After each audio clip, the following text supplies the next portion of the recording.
Chrome ব্রাউজারটা open করবেন। Open করার পর সেখানে আপনি টাইপ করবেন WBPE West Bengal board of primary education. এই ওয়েবসাইটটা আসবে, সেখানে আপনি প্রথম লিঙ্কে ক্লিক করবেন।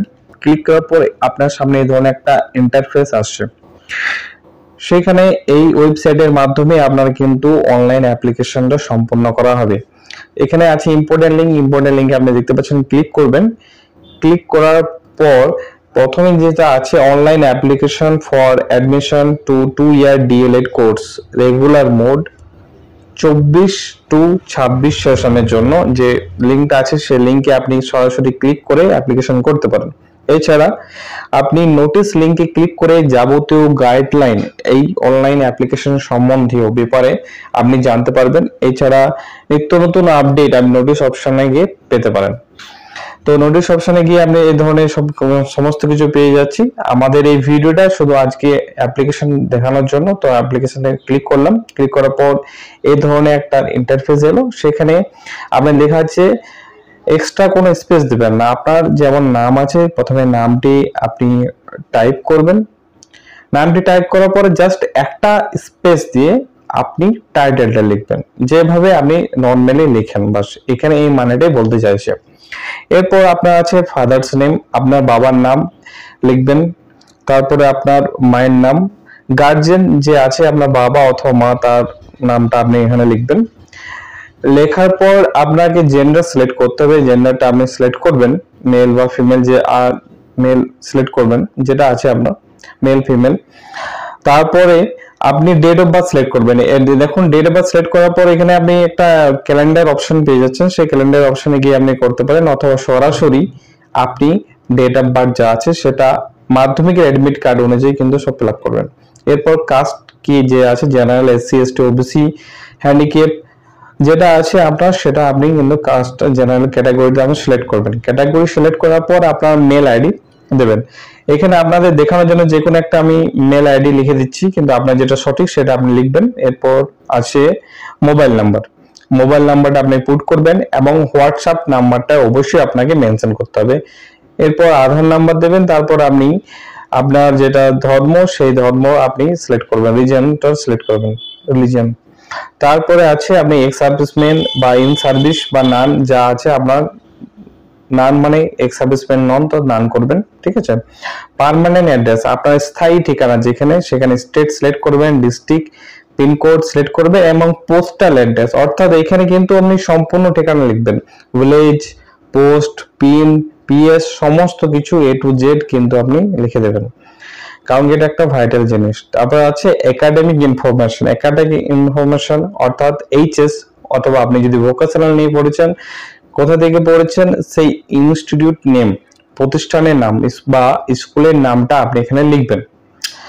লেখার পর আপনার যেটা আছে ফার্স্ট ল্যাঙ্গুয়েজ, ঠিক আছে, ফার্স্ট ল্যাঙ্গুয়েজ আপনি যেটা আছে সেটা লিখবেন। বাংলা থাকতে পারে, ইংলিশ, হিন্দি, নেপালি, উর্দু যেটা আছে আপনি লিখবেন। তো ম্যাক্সিমাম সবাই বাংলাই থাকবে, তো এখানে আমি বাংলাটা সিলেক্ট করছি। তারপর আছে সেকেন্ড ল্যাঙ্গুয়েজ, ঠিক আছে। তো সেকেন্ড ল্যাঙ্গুয়েজ যদি আপনার ফার্স্ট ল্যাঙ্গুয়েজ বাংলা হয় তাহলে আপনি বাংলা লিখবেন, ঠিক আছে। এবং বাংলাটা কত নম্বরের পেপার, 100 না 200 না 100 নিচে, সেটা আপনাকে সিলেক্ট করতে হবে। ম্যাক্সিমাম সবার 100ই থাকবে। এরপর সেকেন্ড ল্যাঙ্গুয়েজ অটোমেটিক ইংলিশ চলে আসবে এটা। সেখানে ইংলিশ পেপারটা কত নম্বরে ছিল, ফুল মার্কস 100 না 200 নম্বর ছিল, সেটা আপনাকে লিখতে হবে। লেখার পর আপনাকে HS কোন বোর্ড থেকে আপনি পাস করেছেন, ভোকেশনাল না রবীন্দ্র ভারতী না হায়ার সেকেন্ডারি এডুকেশন, সেটা আপনি সিলেক্ট করবেন। ইয়ার অফ পাসিং, কত সালে আপনি উচ্চ মাধ্যমিক পরীক্ষায় পাস করেছেন সে সালটা আপনাকে সিলেক্ট করতে হবে। সিলেক্ট করার পর ফুল মার্কস কত ছিল, 500, 600, 700, কত নম্বরের পরীক্ষা ছিল সেই ফুল মার্কসটা আপনাকে সিলেক্ট করতে হবে। এখানে মনে রাখবেন আপনার কিন্তু বেস্ট 5 যে টোটাল ধরুন 5টা সাবজেক্টে 500, তার 500 এখানে লিখ দিতে হবে, ঠিক আছে। অ্যাডিশনাল সাবজেক্টের নাম্বারটা অ্যাড হবে না। তারপরে এখানে LANG মানে অর্থাৎ ল্যাঙ্গুয়েজ, ফার্স্ট ল্যাঙ্গুয়েজ যেটা আছে সেই নাম্বারটা আপনি পুট করবেন। তারপরে এভাবে আপনাকে পরপর 5টি সাবজেক্টের নাম্বার পুট করতে হবে, কিন্তু বেস্ট 5। ফোর্থ সাবজেক্টে যদি আপনার নাম্বার কম থাকে ওই নাম্বারটা কিন্তু পুট করলে হবে না।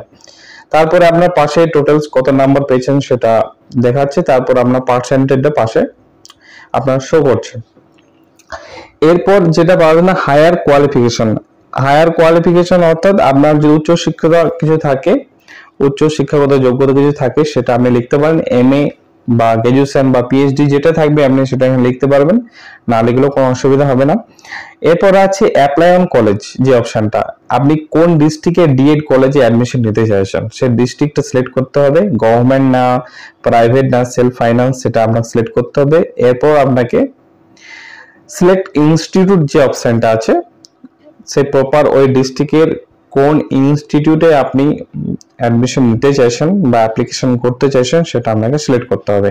এরপর আছে আপনার আছে ইনস্টিটিউট মিডিয়াম, সেই মিডিয়ামটা কি বাংলা ইংলিশ সেটা আপনার কিন্তু চলে আসবে। তো এখানে আমি ম্যাক্সিমাম সবাই গভর্নমেন্ট করবে, গভর্নমেন্টে আমি সিলেক্ট করছি আপনাদের জাস্ট দেখানোর জন্য। তারপর আছে যে ইনস্টিটিউট, দেখুন বীরভূমে যেমন 4টে আছে, সেরকম 4টের মধ্যে যেটা সব থেকে বেশি সিট ক্যাপাসিটি সেটা ধরুন আপনি অ্যাপ্লিকেশন করবেন, তো সম্ভবত সেটা আমি এখানে লিখলাম। এরপর ওই ইনস্টিটিউট যেটা মিডিয়ামটা আছে সেটা অটোমেটিক সিলেক্ট হয়ে চলে আসবে। যেমন এখানে ধরুন সিউড়িতে আমি সিলেক্ট করেছি, তো এটা আমার বাংলা ছিল, বাংলা চলে আসছে।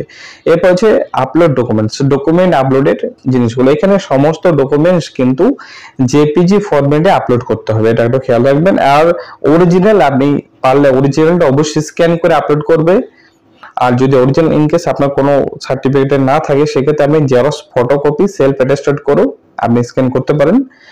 তো শুধুমাত্র এক্স সার্ভিসম্যানের যে সার্টিফিকেট আছে, যারা এক্স সার্ভিসম্যান ক্যান্ডিডেট তাদেরই ক্ষেত্রে শুধু পিডিএফটা লাগবে, বাকি সমস্ত ডকুমেন্টস যেমন আপনার অ্যাপ্লিকেশন ফটো আপনি চুজ ফাইল ক্লিক করে আপনি অ্যাপ্লিকেশন ফটো আপনি দেবেন, তারপরে সেইভাবে প্রসেস সিগনেচার করবেন, বাকি প্রসেসটা করবেন। এরপরে আপনি গাইডলাইনটা পুরো পড়ে টিক বক্সে ক্লিক করে আপনি সাবমিট বাটনে আপনাকে ক্লিক করতে হবে। সাবমিট বাটনে ক্লিক করার পর আপনার অ্যামাউন্টটা কত টাকা কাটছে সেটা অন স্ক্রিনে উঠে যাবে। যদি জেনারেল হয় তো 1000 টাকা, এসসি এসটি হলে 500 টাকা, আর ওবিসি আদার্স হলে 750 টাকা মতন কাটবে। তো জাস্ট আপনার দেখানোর জন্য যে পরবর্তী একটা আপনি সাবমিট করার পর একটা অ্যাপ্লিকেশন নাম্বার পাবেন, সেটা আপনি কপি করে রেখে দেবেন নোটপ্যাডে বা আপনি খাতায় লিখে রাখবেন। এরপর আপনার পেমেন্ট পেজ চলে আসবে, পেমেন্ট পেজ পে নাও অপশন আসবে, সেখানে গিয়ে আপনি এই ধরনের credit card, debit card, internet banking, cash বা ওয়ালেট বা সব থেকে ভালো হয় কিউআর কোড আপনি স্ক্যান করে, এই ধরনের একটা কিউআর কোড আসবে, আপনি মোবাইল থেকে স্ক্যান করে আপনি কিউআর কোডের মাধ্যমে টাকাটা পেমেন্ট করতে পারবেন। তো এই যে পেমেন্ট পেজটা আপনাদের দেখাচ্ছি এটা আদার্স সাইডের পেমেন্ট পেজ। তো জাস্ট এখানে আপনাদের বোঝানোর জন্য ফর্মটা আমি ফিল আপ করলাম না, তো জাস্ট এটা আমি জাস্ট পেমেন্ট একটা যে কোনো একটা দেখে দিলাম, সেম ধরনের প্রসেস হবে। এই ধরনের প্রসেস আপনি ফলো করুন। যদি ভিডিওটা ভালো লাগে তো অবশ্যই লাইক কমেন্ট এবং শেয়ার করতে অবশ্যই বলবেন। Thank you so much.